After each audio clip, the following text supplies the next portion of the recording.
Chapter 11, Violin 8.1, July 2nd, 1032 AD. His love had bid him go south and south beyond, where he would find a new land, a land of great white glaciers and hardy flightless birds, a land that would one day come to be called Antarctica, and from there to walk inland until he can no longer see the ocean. So, amid the frozen wastes he waited. He liked it when the sun shone over the expanses of white that surrounded him, and he loved it when the stars shined. The night sky was different.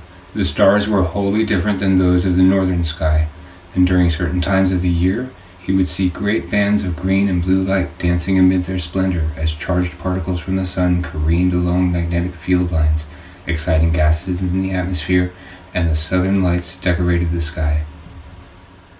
It was beautiful. By far the most splendorous place where he had ever been made to wait. He almost didn't want it to end, and yet he did so. He so longed to be with Lylin again that were he to know that closing his eyes to the beautiful sights of the frozen plateau would find him reunited with her but a moment earlier, he would have spent the centuries in darkness, surrounded by them still, yet leave them wholly unknown to him, and would have been all the more happy for it. No splendor of this world amounts to the glory of his love. None even come close. He lived only for her. Then, over the breeze it came, the sound of her voice. It was always different, and yet always the same. The thin ice sheet that had encased him over the ages broke apart into little crystals and fell from him like sloughed skin as he moved, and there was a loud popping and cracking sound as he stepped and freed his feet from where they had frozen to the ground. At the same time, far, far away in northern France, a young girl named Frida Jotunsen was experiencing something very strange. It seemed that she was uncontrollably seeing through several sets of eyes at once. The effect moved out from her as though it were a ripple in a pond. The further the ripple went out into the world, the more eyes she saw through, until within only a few hours she saw through everyone's eyes everywhere. It was a challenge to stay focused on where she was, who she was. Her mind drifted about all the eyes of the world, and the longer she stayed focused on any one set, the more apt she was to lose her footing. But she kept her grip on reality. She was a Norman of Normandy, daughter of a proud people, and she did not meet her new power with fear as might have some other. She met it with laughter and amusement. Frida, unlike so many vessels before or after her, was brave, perhaps the bravest girl to ever become Lylin. She was only 10 years old and just, but she had the blood of warriors within her and an adventurous spirit. A Norseman, a Viking warrior by the name of Rollo, had settled his people on Frankish soil in the valley of the Lower Seine in the late 9th century, and became the founder and first ruler of Normandy. As the warrior clansmen were known for their love of conquest, the siege of nearby territories started to then thereafter become commonplace. The king of West Francia at the time, Charles the Simple, offered genuine ownership and expansion of the land to Rollo so long as he ceased his efforts to conquer more of France, swear fealty to him, help defend the land from further invasion, and convert to Christianity. It was a brilliant political move on the part of both parties to come to a peaceful arrangement, and within only a few generations, the old pagan ways had fallen out of practice, and the grandsons of Rollo were devout in their Christian beliefs. But the spirit of their forebears lived on in the Normans, as would become evident by their fierce defense of France and later conquest of neighboring states. Christendom was a dangerous place to have the sight of Lylin. Perhaps little Frida should have been at least a little afraid, but she was not at all. All that she was becoming fearful of were the cruelties of the common people from behind closed doors and out of sight. For the acts of men in the dark were then known to her, and as always it was a dark time for the world. Wherever there were people, there was suffering. She appreciated her own health and well-being far more than she ever had before, having never realized just how much better off than most everyone she actually was. She had lived a happy childhood. Of course, misery finds its way into even the most pleasant places given enough time. Suffering is part of the human experience. Even those with nothing to complain about will find something, invent some reason to be unhappy. While Frida had been upset earlier about a small rip in a page of one of her many books and had done a load of complaining about it and had thrown around accusations, another girl her age in another part of the world who had been kidnapped 2 days before and hadn't been given anything to eat or drink since was being savagely beaten and repeatedly raped by an angry, diseased, deranged man, a complete stranger to her who hadn't bathed since childhood and smelled like it. Frida was with her through the end of it when he finally murdered her in cold blood after he was done with her. Then it turned out that he wasn't done with her after all, and Frida was then helplessly with him as he proceeded to repeatedly rape the poor girl's corpse. Suddenly, all of the things that she had ever complained about, the time when she thought that her new dolls were misshapen, those times when she didn't like her haircuts, the day when she'd gotten mud splashed on her shoes, and so on, none of her memories of suffering seemed so bad anymore. In truth, by comparison to most everyone at the time, she had never suffered a day in her life. She was the spoiled only child of a wealthy widower, and she was only then, with the sight of others, realizing what a terrible little brat she had been to the help over the years. Now watching them all through their own eyes as they dutifully earned their meager yield of her father's fortune, all the while knowingly liable to suffer her wrath over the slightest incident. She never fully appreciated how rotten she had been to them until then. She remembered the time when her father refused her demands to deliver lashings to one of the servant girls because she had accidentally spilled some water in her lap, and Frida now regretted that she had been so intentionally demanding of her and impudently rude to her ever since that day when he refused to have her beaten for it. She now knew what the lash of a whip felt like, not on her own body, but through the experience of the millions who suffered the feel of their scathing every day. She wanted to apologize to her and offer to make amends. Other girls might have been afraid to be humble, but Frida was brave, and she wanted to do what felt right. At least now she did. She'd always been brave, but now she wanted to be brave and bold. But, again, Christendom was no safe place for anyone who was different, especially in such a way as she had become. She should have just stayed quiet about her gifts, and would have if she'd known what was good for her. But she thought that she knew what was good for her, and she thought that it would be good for her to talk to the servant girl. Unfortunately, too much would be said, and the servant girl who she tormented day after day would have her revenge on the merciless rich girl now trying to befriend her, by betraying her newfound confidence and informing the clergy that Frida had confessed to the use of satanic powers. Frida would still try to be brave, all the way until the end, even as they would bind her hands around the stake behind her back, brave even as they light and stoke the fire under her feet and set her to sea, brave even as she would stare into her father's stone gaze only to meet her own through his as she would feel the flames begin to lick her feet. She was brave enough to be herself despite the danger inherent in doing so. For the moment, though, she was brave just leaving her room. In the 3 days following her acquisition of the site of Lyelin, she had scarcely left her room. The positions of the floors and steps, not to mention the walls and furniture, were uncertain, as was that of everything else. As do all of those who would be Lyelin, she had to adjust to seeing the future, and learn through trial and error where in time she existed. On this, the third day, she was seeing a full 2 seconds into the future, and the time difference was extending by a marginal fraction every moment, allowing her to see deeper into the future ever farther by a tiny fraction of a second with every passing minute. Rather like the slow growth of a child, the negligible difference was difficult if not impossible to discern on a day-to-day basis, but the longer a vessel of Lyelin was allowed to live, the further into the future it would see. Frida descended the stairs and made for the servants' quarters on her way to destiny. Meanwhile, Hemhut swam the ocean, moving double his normal speed as he'd been instructed, still 30 days' travel away. Hanadun 7, April 30th, 2030 AD.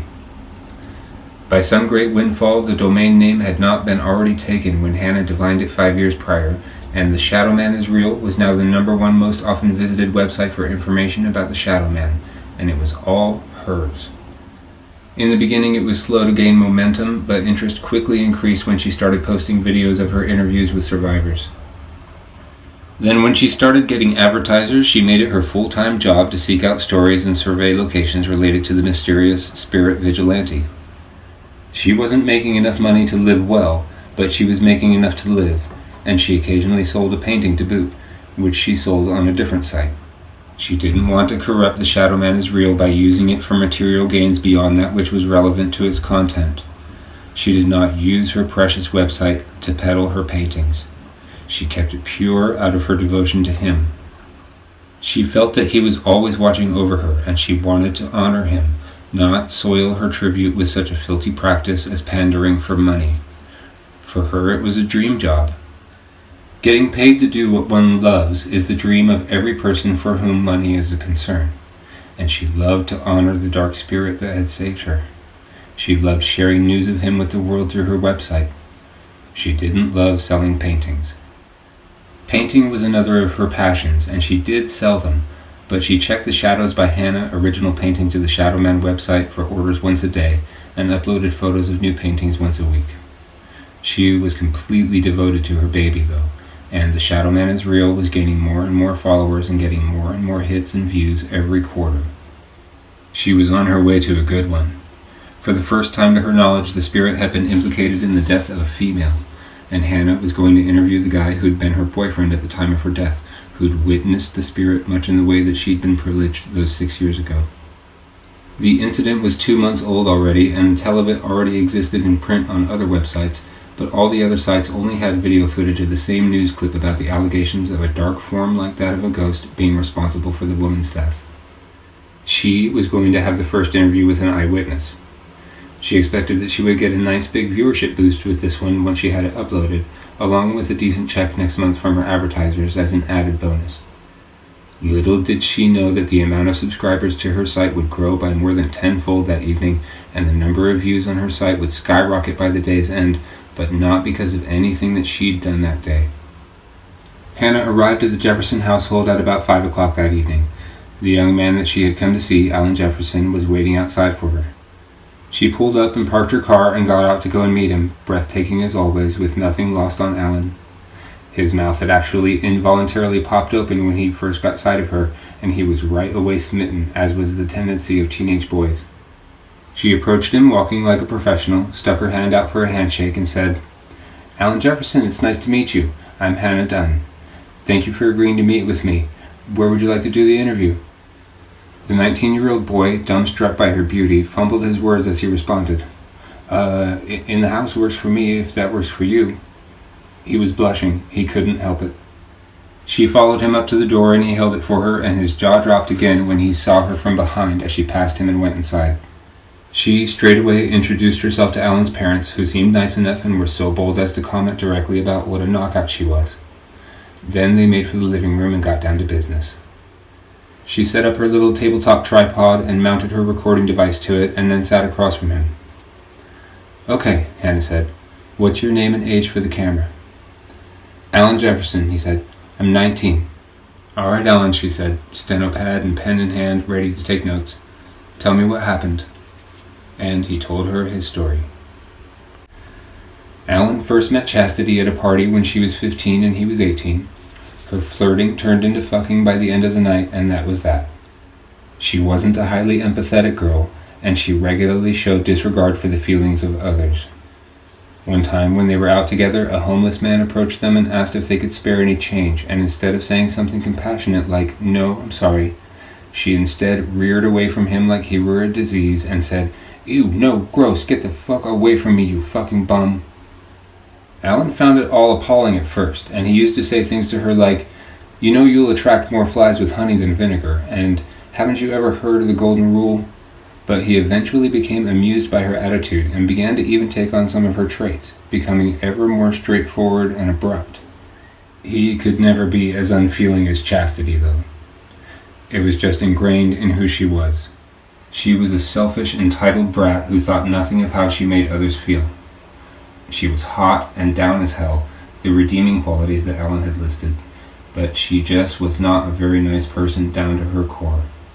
It was almost as if she didn't believe that other people were real, that they disappeared altogether when they receded from her view. At least, that's the way she behaved. Her parents spoiled her, and they gave her plenty of freedom, but they still had a strict set of rules that she was supposed to adhere to, and one of those rules was that she was not to use drugs or alcohol. They had bought her a car for her 16th birthday, a nice one, and they were explicitly clear that the car would be revoked at their discretion based on her behavior. It was the new grounding, the new corner, the new time out. Screw up, and they would take the keys, and screw up she did. About 2 months ago, they found a bag of pot and a pack of rolling papers in her backpack, and not only did they take her keys, but they berated her for having done drugs and demanded to know where she had gotten it from. When she finally told them that she had gotten it from Alan, they immediately reacted by forbidding her from seeing him, and ended the conversation by telling her that she was not to drive her car again for a month. By this point, Chastity had become known as the party starter. She had the car, and she was the one who brought the party favors most of the time, as her parents had given her a gas card and a $50 per week allowance for doing nothing more than being her. She had weekend money and a car with a bottomless gas tank, which made her very popular in her group of friends. Taking the car away would destroy her life. Never one to favor honey over vinegar, she didn't even attempt to apologize or make amends for disobeying her parents. Instead, she expressed quite vividly what an affront to her this punishment was and how unfair it was. That's when she called him, crying hysterically, telling him to get over there right then and to bring his father's gun. She didn't explain what the problem was, she just left him hanging on the thought that she was in serious trouble and needed him to come to her rescue. Alan did not tell his father that he'd taken the loaded revolver. All that he said as he grabbed the keys to his dad's truck off the hook on the wall and headed out the door was, "Something's going on with Chastity, I'm going to take the truck." And all his father said in return was, "Gas." Then when he was nearly halfway there, he got a text from her on his phone that read, "Text me when you get here." That made him feel a little relieved. At least she wasn't in so much danger that she couldn't use her hands. When he pulled up to the house, he texted her to let her know that he'd arrived. She texted him back and told him to park down the street and that she would be right there. A few minutes went by and she finally showed up, eye makeup smeared all over her cheeks from having cried so much, and she looked angry. She didn't say hi. She didn't thank him for coming. The first words out of her mouth were, "Did you bring the gun?" "Yeah," he said, and he showed her where it was tucked into his pants. "What's going on, Tasty?" "My dad," she said in a whimpering cry. She said it in such a way as to intentionally lead him to think that something sinister had happened between her and her father. Very surprised, he got out of the truck and said, "Oh my God, what did he do?" "He took away my car and said that I can't see you anymore," she sobbed. "Why?" Alan asked, suddenly very at ease, having half expected that it was going to be some kind of bullshit chastity problem that she'd called him for and nothing serious to begin with, and now made certain of it. She didn't answer him, she just kept wailing. He grabbed her and hugged her and said, "Hey, it's okay, shh," as he caressed her hair.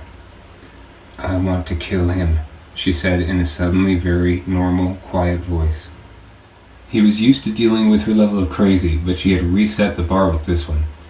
He held her away and looked her in the eye and said, "Look, Chastity, that is crazy. We are not going to kill your father because he's taken your car. You can't stop us from seeing each other.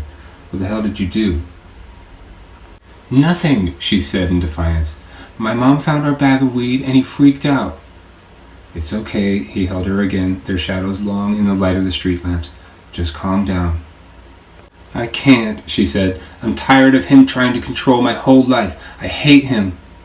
As she stewed in his arms, Alan had no idea just how volatile and dangerous she'd actually become.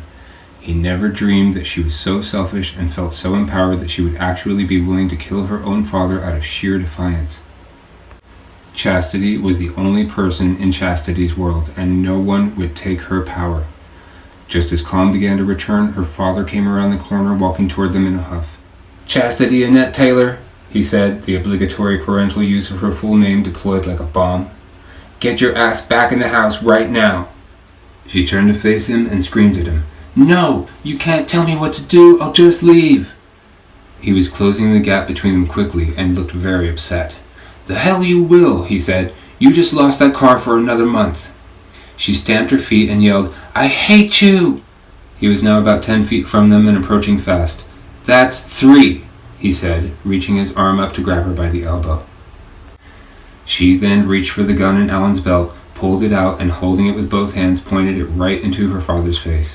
She was just about to pull the trigger when she suddenly felt an incredible pain in her gun-wielding hands and watched in horror as her hands were smashed and bent and split, and the gun crumpled within them. A black, ghost-like form had appeared and had grabbed her hands just as she was going to shoot her father at point-blank range in the head and had crushed the gun with her hands still around it, completely mangling them all in the process. Her wails of pain did not last, though. As she dropped all of her weight in an effort to free her destroyed hands from the crushing grip of the spirit, swinging back and forth like a tire swing, the spirit gazed into a ball it held in its other hand. The fingers of the spirit appeared to be partly sunken into the ball, like the ball was made of styrofoam and was slowly being crushed as well. When he'd finished consulting the 8-ball, Daniel lifted her up by her mangled hands, holding his left arm up high with her attached. Chastity screamed and kicked in the air. It hurt like hell being suspended by her grievously injured hands, and her screams adequately reflected her pain. Then, with one swift downward swing of the ball, her skull was caved in and her screams were silenced.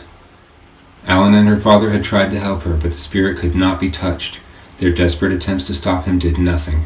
Their wild swings passed right through him, their vain attempts to grab a hold of him capturing only thin air.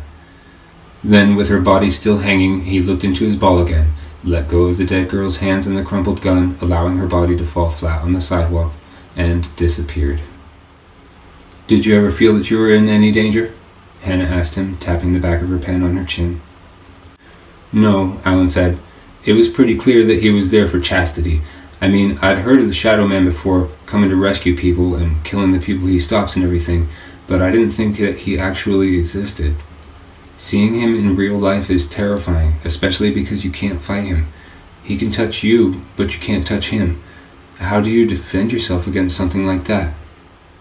"You don't," Hannah said, "and you are not supposed to. You can no more force his hand than you can the hand of God." He looked at her in silence for a while, unsure of how to respond. Then he said, "What do you think he is?" Hannah leaned forward, misleading him by giving off the appearance that she was going to share some revelatory information with him, but instead she said, "I was just going to ask you the same thing." When she returned home and booted up her computer, she was shocked by what came up in the internet news feed. An actual still image of the spirit had surfaced from security footage of the interior of an elevator in an office building from earlier that day. As she dug deeper, she found the little 2-second-long clip of the footage and played it over and over and over again. The clip showed the black form appear in the elevator, his mysterious ball red instead of black for some unknown reason, and then it showed him hitting a person in the elevator car with such force as to not only completely obliterate him, but to also severely damage the metal siding of the elevator, shaking the entire thing violently. The victim's feet were seen making contact with the ceiling, then the feed cut out. Presumably, damage to the electrical system had rendered the camera disabled, not hard to believe considering the extent of the damage that was done. The report said that they were still trying to get to the people trapped in the elevator and were having a hard time of it because the normal points of entry had been disfigured to the degree that they were of no use. Emergency crews had to bring in heavy extrication machinery and cut through one of the concrete walls in order to finally free them. By the time they were free, Hannah had arrived at the scene. She watched as the passengers from the elevator were loaded onto ambulances. It was a mother and her young son. She actually made eye contact with the little boy briefly, and she thought his stare was peculiar. He didn't look like he had been through any kind of recent trauma. In fact, quite the opposite. He looked deeply satisfied, like a mad king on his throne after watching an execution. She didn't know at the time that she was staring fate in the face. Later that evening, news updates related to the incident revealed the names of the witnesses of the elevator attack. They were one Amanda Reddington and her 6-year-old son Nathaniel. Hannah tried repeatedly to reach out to her for an interview but never got a response, not even after offering a substantial amount of money.